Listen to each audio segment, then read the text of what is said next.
As metrópoles do século XIX eram monumentos de uma contradição humana sem precedentes. Em Londres e Paris, o brilho das novas máquinas a vapor e a fumaça densa das fábricas prometiam um futuro de progresso tecnológico infinito. Mas, sob essa superfície de ferro e inovação, escondia-se uma realidade visceral e fétida que a história muitas vezes tenta higienizar. As ruas não eram apenas caminhos para o comércio. Eram artérias pulsantes de detritos orgânicos, onde o cheiro insuportável de decomposição e o esgoto a céu aberto competiam com o odor metálico do carvão queimado. Foi exatamente nesse cenário de opulência industrial e profunda miséria sanitária que surgiu um pesadelo biológico que ninguém conseguia explicar ou conter. Eles a chamavam de a Morte Azul, de um nome que evocava tanto o terror absoluto quanto a estranheza de uma enfermidade que parecia roubar a vida de uma pessoa em questão de poucas horas, transformando o corpo em algo quase irreconhecível. Imagine um trabalhador comum, acordando perfeitamente saudável ao amanhecer, sentindo apenas um leve e trivial desconforto estomacal, enquanto se prepara para mais um exaustivo turno na fábrica. Ao meio-dia, esse mesmo homem está prostrado por cãibras violentas e uma fraqueza que o impede de ficar em pé. Quando o sol começa a se pôr no horizonte esfumaçado da cidade, sua pele, antes rosada pela saúde, assume uma tonalidade azulada, fria e cadavérica. Seus olhos afundam profundamente nas órbitas e seu corpo murcha de forma visível, como se uma força invisível e maligna estivesse drenando toda a sua essência vital de dentro para fora. E a rapidez dessa transformação era aterrorizante para quem assistia. A cólera não era apenas uma enfermidade comum, era um sequestro biológico que transformava um homem vigoroso em um cadáver ressecado, antes mesmo de a família ter tempo de chamar um padre para a extrema unção. Era a desidratação extrema que roubava a alma pelos olhos, deixando para trás apenas uma carcaça vazia e azulada. O silêncio que se seguia a esses surtos repentinos era absoluto e sepulcral, quebrando apenas pela rotina macabra da sobrevivência. Nas áreas mais atingidas sob quarentena, o movimento frenético das capitais era substituído pelo som rítmico e sinistro das rodas das carroças de mortos ecoando sobre os paralelepípedos úmidos durante as madrugadas gélidas. Não havia tempo para velórios dignos ou rituais de despedida. Apenas o recolhimento sistemático de corpos que, em sua rigidez azulada, já não pareciam mais humanos. A atmosfera de incerteza tornava-se um veneno social tão letal quanto a própria bactéria. Vizinhos que antes compartilhavam o pão e as notícias do dia, agora se observavam com uma desconfiança mortal através de janelas cerradas e portas trancadas. A ordem pública começava a desmoronar sob o peso do medo coletivo e da paranoia crescente. Se a morte podia vir de qualquer lugar, de qualquer contato casual, ninguém estava realmente seguro. O mais perturbador de tudo era que a ciência da época estava completamente cega. A medicina, ainda tateando no escuro da ignorância pré-microscópica, agarrava-se desesperadamente à teoria do miasma. Os médicos mais respeitados da Europa juravam solenemente que a cólera era transmitida pelo ar ruim, pelos vapores pútridos que emanavam do lixo acumulado e dos corpos em decomposição. Eles acreditavam que, se você pudesse sentir o cheiro da podridão, você já estaria inalando a própria morte. Em uma tentativa trágica e irônica de cura, prescreviam sangrias que enfraqueciam ainda mais os pacientes já severamente desidratados. Ou administravam doses generosas de ópio que apenas mascaravam a agonia final. Enquanto os especialistas discutiam em salões elegantes sobre o vento e o odor fétido, o verdadeiro inimigo, o minúsculo e letal Vibrio cholerae, Nadava silenciosamente e invisível na água que todos usavam para cozinhar e beber. Era o Apocalipse chegando sem trombetas ou avisos divinos, infiltrando-se sorrateiramente pelas torneiras e poços públicos que serviam à população. Antes de continuarmos essa jornada pelas sombras da história para entender como esse mistério foi resolvido, inscreva-se no canal e nos conte nos comentários de onde você está assistindo. O pânico social não era apenas uma reação ao vírus, mas a percepção dolorosa de que a tecnologia, o dinheiro e o poder das grandes nações eram totalmente inúteis contra um invasor microscópico que não podia ser combatido com canhões ou leis. Como foi possível que uma bactéria, oriunda de um rio sagrado em um continente distante, conseguisse atravessar oceanos, derrubar impérios globais e paralisar as maiores potências econômicas do mundo?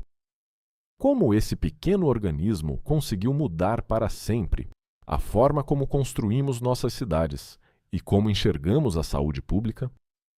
A resposta para esse mistério não estava pairando no ar carregado de fumaça, mas em algo muito mais comum, e a descoberta dessa verdade absoluta custaria milhões de vidas antes que o mundo finalmente compreendesse o perigo que se escondia sob a superfície da água. A história da cólera é a história da nossa própria fragilidade frente ao invisível. O rastro de destruição que a Morte Azul deixou nas capitais europeias tem suas raízes em águas muito mais antigas e sagradas, localizadas a milhares de quilômetros de distância dos centros industriais. Longe da névoa de Londres, o vasto e majestoso rio Ganges, na Índia, pulsava há milênios como o berço ancestral do Vibrio cholerae. Para milhões de fiéis, o rio era o sustento da alma e o caminho para a purificação. Mas, em seus sedimentos e águas mornas, a bactéria encontrava o ecossistema perfeito para prosperar em um equilíbrio silencioso. O problema surgiu quando o isolamento geográfico foi quebrado pela ambição humana. A Companhia das Índias Orientais, com sua busca insaciável por lucro e expansão, acabou se tornando a ponte biológica involuntária para o caos global. Seus navios mercantes, que cruzavam oceanos transportando especiarias, sedas e tecidos finos, carregavam em seus porões, tonéis e tripulações, um passageiro clandestino, letal e invisível. Essa conexão comercial transformou uma doença regional em uma marcha global implacável. A cronologia das grandes pandemias de cólera durante o século XIX lê-se como um diário de guerra contra a humanidade. Da Bengala para a Rússia, das planícies europeias até as Américas, a bactéria varreu continentes inteiros, ignorando fronteiras e classes sociais. E o resultado era uma paisagem desoladora de covas coletivas cavadas às pressas e uma legião de milhões de órfãos que vagavam por cidades, onde a única certeza era o som constante das pás atingindo a terra seca. A morte era tão rápida que as estruturas sociais simplesmente não conseguiam processar o luto, transformando a tragédia em uma estatística fria e aterrorizante que paralisava o comércio e a vida civil. No meio desse cenário de desespero e cegueira científica, surge a figura de Jon Snow. Ele não era o herói que os romances descrevem, mas sim um observador solitário, dotado de uma paciência metódica e inabalável. Em uma Londres que ainda se escondia atrás de máscaras perfumadas para evitar o miasma, Snow mantinha seus olhos fixos na realidade material. Ele percebeu algo que ninguém admitia. As vítimas não compartilhavam o ar, mas sim a mesma fonte de subsistência. Enquanto a elite médica se perdia em debates sobre os vapores da pobreza, Snow começou a agir como um detetive das sombras, rastreando o caminho invisível da contaminação através das redes de convívio humano. O surto de 1854 na Broad Street tornou-se o seu laboratório definitivo. Com uma precisão singular, Jon Snow começou a criar o Mapa da Morte. Ele percorreu cada casa e cada beco do Sorro, marcando cada óbito registrado. O que surgiu não foi apenas uma representação geográfica, mas uma autópsia visual da epidemia. A densidade assustadora desses traços apontava inequivocamente para um único ponto de convergência: a bomba de água pública da Broad Street. Snow havia descoberto o epicentro do terremoto biológico, mas provar isso seria uma tarefa hercúlea contra o muro de preconceitos da sociedade vitoriana. Iniciou-se então uma batalha feroz e desgastante de ideias. De um lado, a ciência baseada em evidências.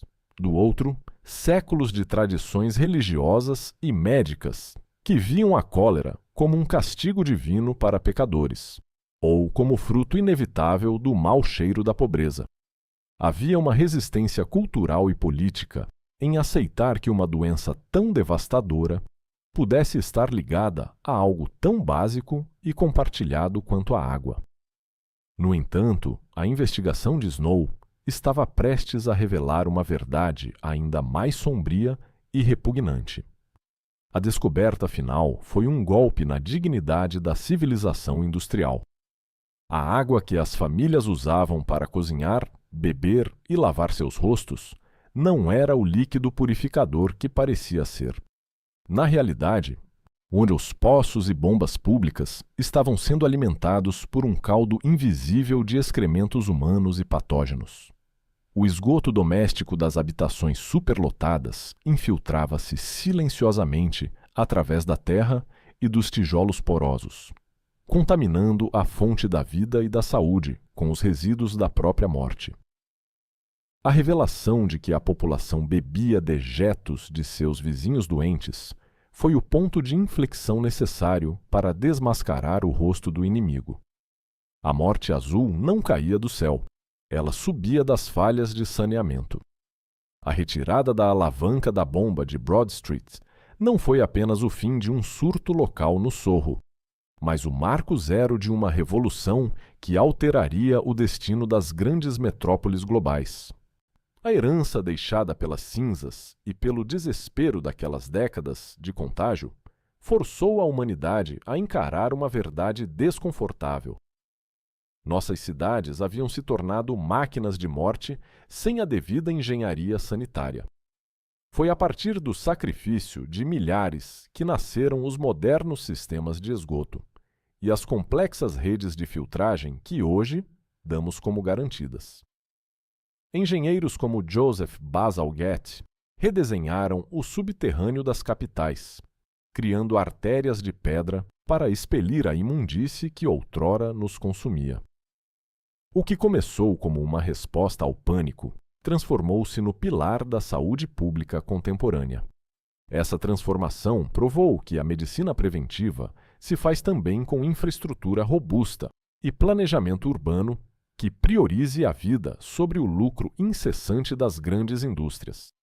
Ao observarmos as cicatrizes deixadas pela cólera, é impossível ignorar o peso emocional da desigualdade social que ela sempre expôs com crueza. A Morte Azul nunca foi uma assassina democrática.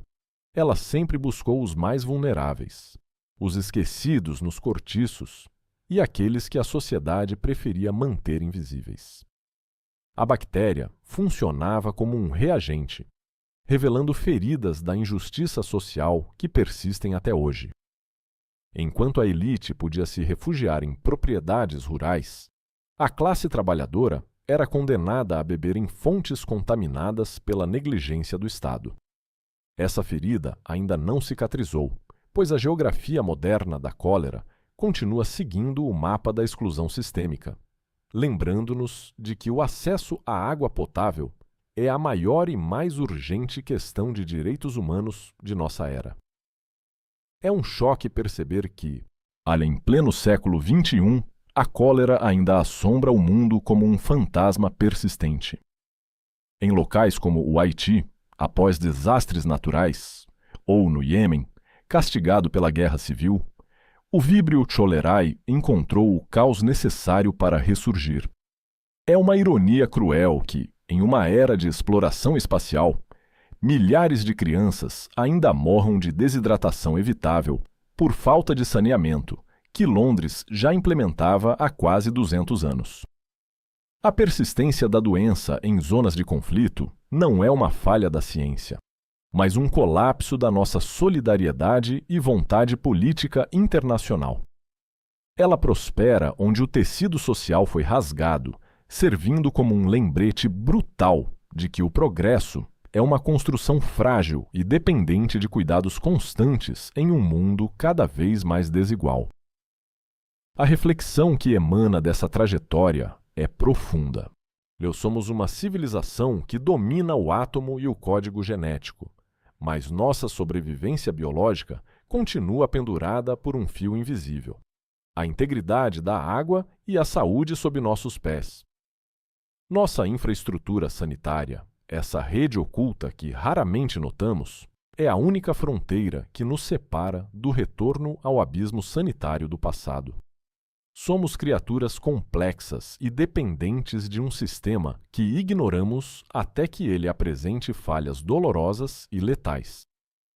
A fragilidade da civilização diante de organismos microscópicos nos ensina humildade, mostrando que nossa verdadeira força reside na capacidade de proteger a base biológica de toda a comunidade humana global, que tanto lutamos para construir e manter viva. Prestamos um tributo silencioso às vítimas anônimas da Morte Azul. Eram pais e filhos cujos nomes se perderam no tempo cruel, mas cujas mortes pavimentaram o caminho para a higiene que nos protege hoje. Cada estação de tratamento é um monumento a essas vidas. Ao encerrarmos este capítulo, deixamos um convite necessário. Em um mundo que discute inteligência artificial, como permitimos que uma doença secular continue a ceifar vidas por falta de água limpa? O teste ético da nossa era reside na dignidade garantida aos mais necessitados. A história da cólera ainda é escrita nas periferias esquecidas, e seu desfecho depende da coragem em tratar o saneamento como um bem comum sagrado e inalienável para todos os seres. Que a memória de ontem nos guie para um futuro brilhante de águas cristalinas para todos.